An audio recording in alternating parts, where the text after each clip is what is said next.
سلام خدمت دوستان و همراهان عزیز، خیلی خوش اومدین به این ویدیو.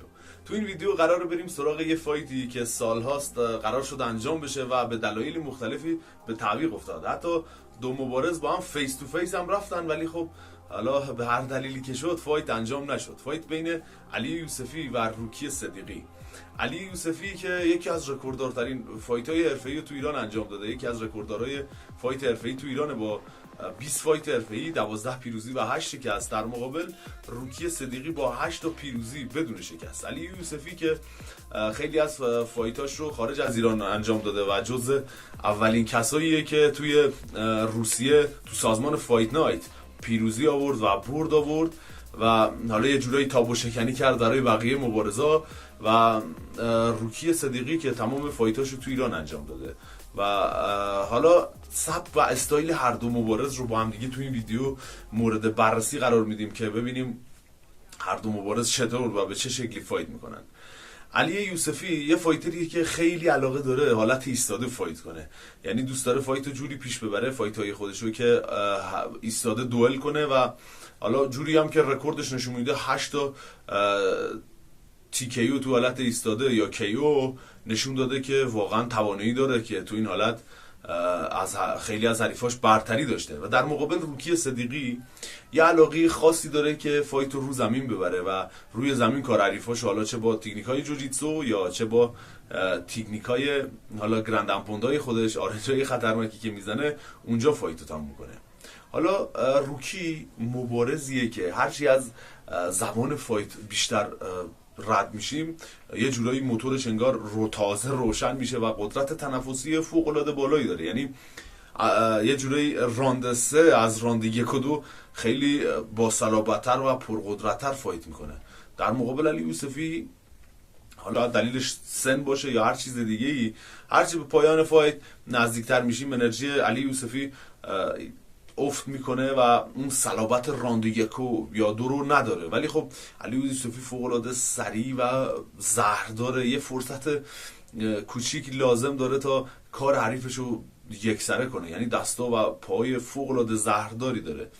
و حالا در مقابل روکی که دوست داره فایتاش رو زمین ببره و حالا تو فایتایی که تا الان انجام داده موفق بوده، ولی این بار در شاید خفن ترین حریف روکی تو دنیای حرفه‌ای تا الان که باش روبرو بوده علی یوسفی باشه. واو، علی یوسفی که تکدان کردنش فوق العاده سخته، یعنی یه جورایی انگار پاش به زمین چسبیدن و جدا کردنش از زمین و تکدان کردنش کار فوق العاده سختیه که روکی حالا طبق آمار و گزینه‌ای که داره باید طبق رکوردایی که داره این کارو باید انجام بده تا مسیر پیروزی خودش رو هموار کنه. البته روکی هم مبارزیه که نشون داده که تو هر استایل، هر پوزیشنی یه برگی رو داره که رو کنه، حالا چه حالت استرایک باشه، حالت جوجیتسو باشه یا حالا گیر و پرتابای کشتی، از خودش یه چیزایی، یه برگایی رو کرده که تو هر استایلی یه توانایی داره. ولی خب روکی نسبت به علی یوسفی خیلی مشتاق‌تر این فایته.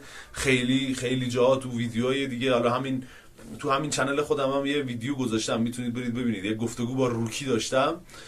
خلاصه روکی تو ویدیوهایی که بوده، تو جایی که حالا رسانه داشته یا هر چیز دیگه، بارها شده که علی یوسفی رو صدا بزنه و خیلی خودشو مشتاق این فایت نشون داده که با علی یوسفی فایت کنه.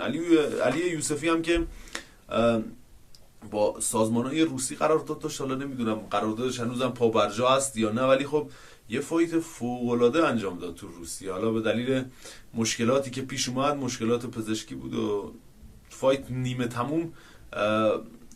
تموم موند و قرار شد دوباره همون سازمان روسی به علی یه فرصت دیگه بده که دوباره با همون مبارز فایت کنه. علی فوق‌العاده فایت قشنگی کرد. واو چه فایتی! حالا تو سازمان ACA یکی از بهترین سازمان‌های دنیاست، سازمان ACA، و فایت کردن اونجا خداییش کار هر کسی نیست. تو گولای روسی بخوای با این صلابت و این قدرت فایت کنی، چه فایتی کرد علی یوسفی. حالا به دلیل پزشکی فایت نیمه تموم اعلام شد و حالا علی یوسفی جوری که صحبتی که باش داشتم گفت که دوباره بهش فرصت دادن که دوباره با همین مبارز توی سازمان ACA فایت کنه. خب به نظر شما برنده این فایت کیه و به نظر شما فایت تو چه حالتی تموم میشه و برنده این فایت کدوم مبارزه؟ برام کامنت کنید، بنویسید و حالا هر چیزی که راجع به این فایت به ذهنتون میاد برام کامنت کنید. لایک و سابسکرایب هم یادتون نره، زنگوله هم به صدا در بیارید. متشکرم. یا حق. خدا نگهدار.